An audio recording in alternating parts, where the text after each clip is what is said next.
Hello and welcome to the Wannabe Entrepreneur podcast. As you can hear from my voice, I am still recovering from a cold. That's also the reason why I didn't publish on Tuesday because I was having fever and I couldn't really do anything, to be honest. So I was just like laying down. So yeah, sorry for that. Today there's no interview, but I will bring you a freestyle episode to kind of replace the episode that I skipped on Tuesday. And hopefully you will enjoy it. So, yeah, let's get started with today's Wannabe Entrepreneur episode.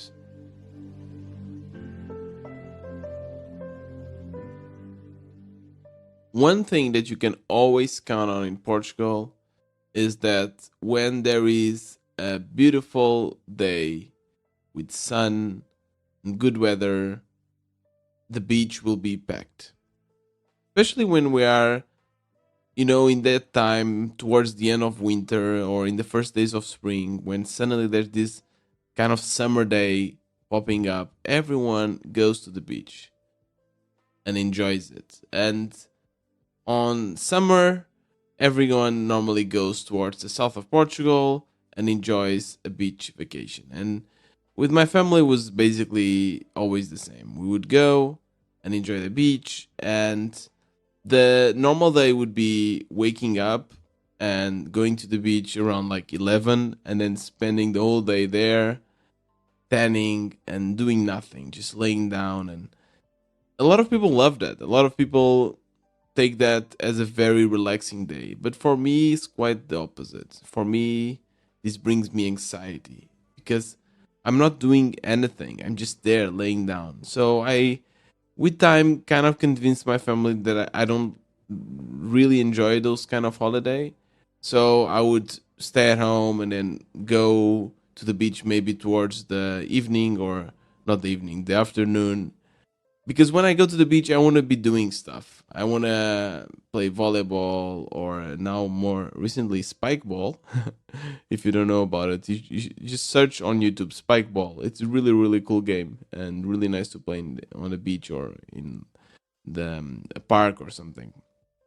Anyways, I need to be active. Like just laying down and doing nothing is just not for me. And I didn't understand because for a lot of people this is kind of okay. Like people like doing this, but for me, I do not. And other situations in my life, for example, to focus a long time just studying. Or I remember when I was in college and I was having those really boring theoretical classes, I would just like turn off immediately. But I'm always really good when it comes to focus on my own projects. I always felt that it was much easier for me to do stuff rather than to think or listen. So that's why I guess I really enjoy coding, because you can really make stuff and see immediately the consequences, or yeah, the actions of your code. So for me, it would be easy to spend 5 hours around one bug trying to fix it just to see how it works.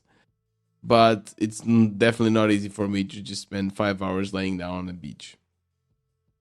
So I recently was searching for the signals that show you that you are a creative mind. And I went to lifehack.org, and I will read you some of the signs that they list here, and you let me know if you see something that you identify yourself with. One, you have an authority problem, which for me it's true. And I, when I worked for others, even if I really enjoyed my boss, at some point I always think that I could do better, which is a little bit arrogant. But I've talked with a lot of entrepreneurs and they kind of feel the same. Second, you have a hard time relating with people, and no, that's actually not true. I don't think I this fits me that much. Three, you like to solve problems. Yeah, that's, I think, every entrepreneur, right? We love solving problems and we want to be the one solving the problems. You are your own worst critic, which, well, I guess for me it doesn't apply that much, because if I was criticizing myself too much, I would never release anything. 5, you ask a lot of questions. That's absolutely true. And I think this was an asset when I was also working for others, because I would come and question things. And a lot of people wouldn't do it. They would just like take everything for granted. So I think this was also a great benefit of I guess having a creative mind. And there's I think 20 signs here. I'm not going to read all of them. I'm just saying this because I guess every mind is different.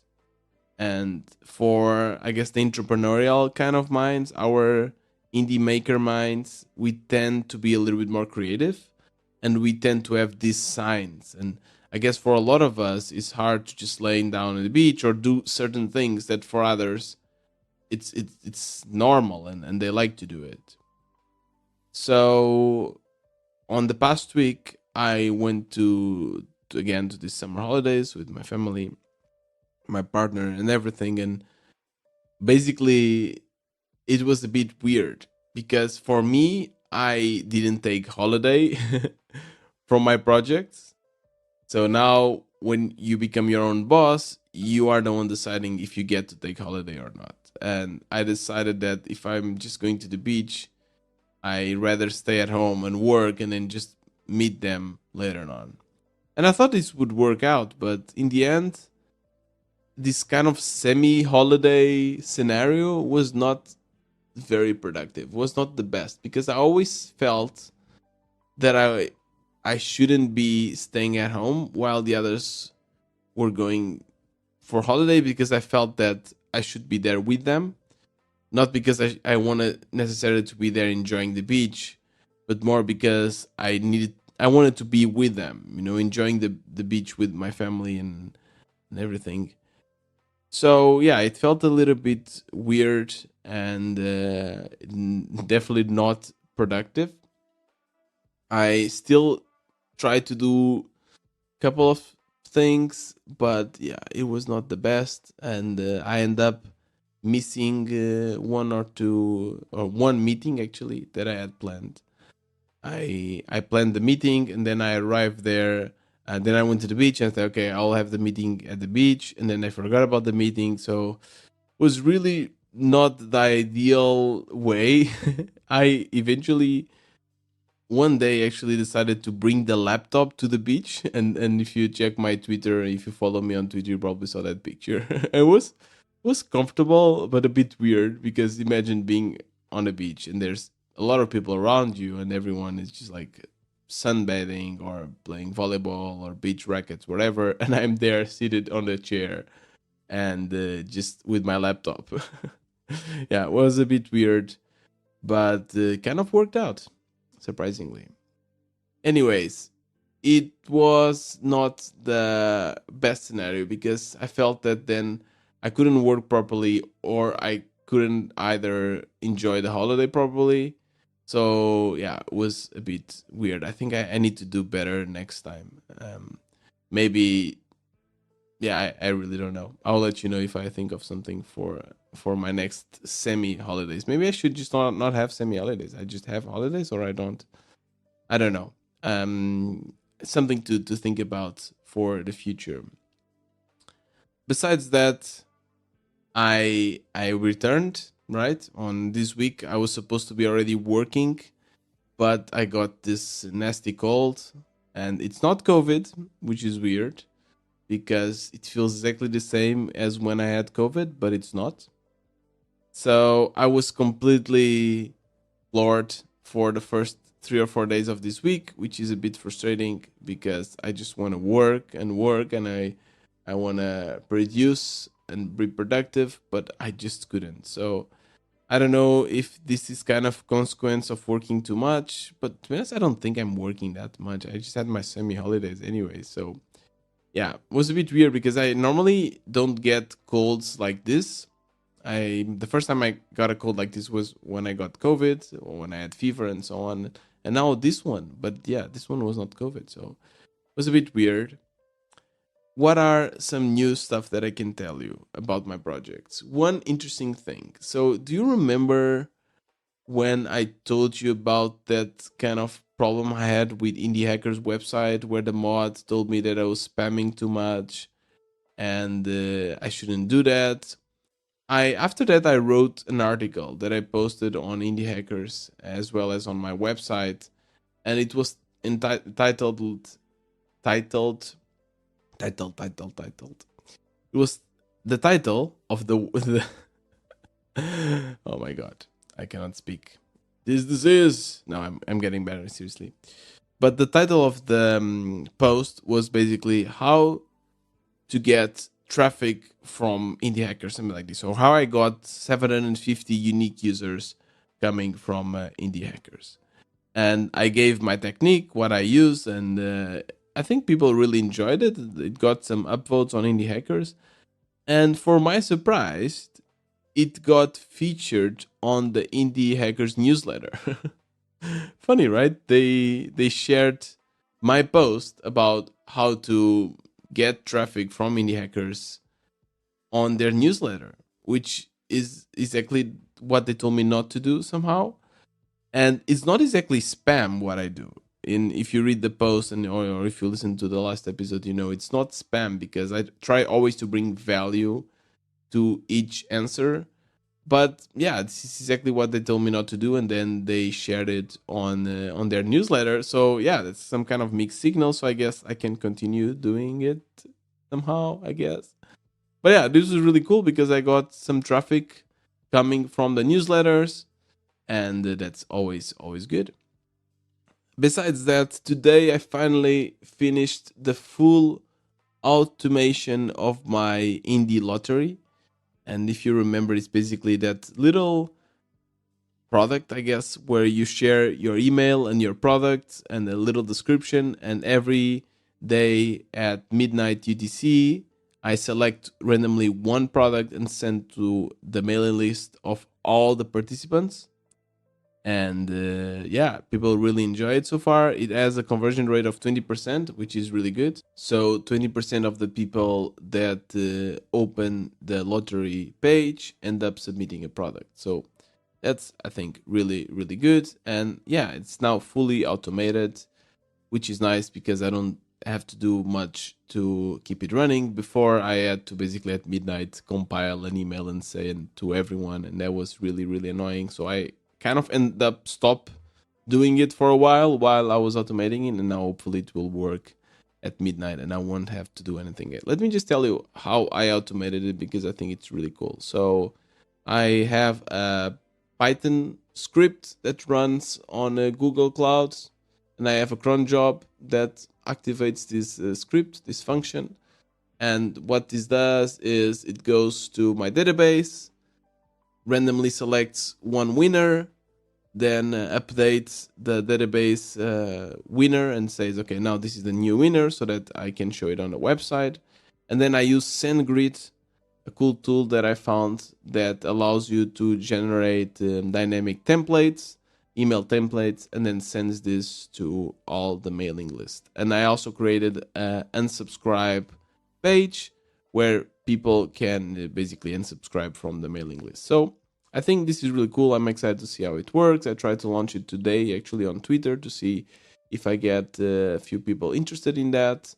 And yeah, people so far say that it's really cool. So I don't know. This is not making me money directly so far, but at least it will bring some traffic and attention to my website and to my paid product. So yeah, that's great. I also have been getting still some people buying the guide, which is really cool. And so far, the feedback is good. And yeah, hopefully, I'll get some nice reviews on Twitter that I can add to the website. But I already have a few, and that's really cool. Yeah, and I think that's it. Basically, I haven't done much because I was sick and the semi holidays and everything. I will just continue working on the community, on some projects, and try to see how I can increase my MRR because now I'm in this kind of final lap trying to reach the 1K MRR. And if I don't do it until mid October, I will for sure start to find a job or to find a part-time job or something. I already agreed with my partner that this is something I had to do. But yeah, so far I'm still really happy because I'm last, as I told you, on in July I made $700, which is really cool. Oh yeah, and I started kind of a company. Well, it's not really a company because I thought it's still not worth it since I'm not making that much money. And when you start a company here in Portugal, you need an accountant, and it's costly. But you can start kind of open a personal company, or you basically start generating all the finances and everything that is required, but in like in your personal name. Well, it's, I don't want to go into the details. Maybe one day I'll do an episode just about that. But yeah, I started that, and that's really cool because now it's official. Yeah, and that's basically it for today's episode. I'm sorry it's a short one because I'm not feeling too well still, but yeah, much better than when I started this week. I will recommend you to listen to my last interview on Thursday with Kirill. I think it's a really great one, especially when he speaks about how it's like to be an indie maker in Ukraine at the moment. Because yeah, he tells that those stories, and to me, it really shocked me actually. Because I can totally relate with them, and being an indie maker myself, I cannot imagine how scary must be to suddenly have your country invaded. And what are your priorities? Obviously that uh yeah, being alive and making sure that everyone around you is fine becomes top priority. But like, where do you fit in your projects and everything? So I think it's a really cool conversation. Didn't have a lot of listens yet, so make sure to go there and listen to it.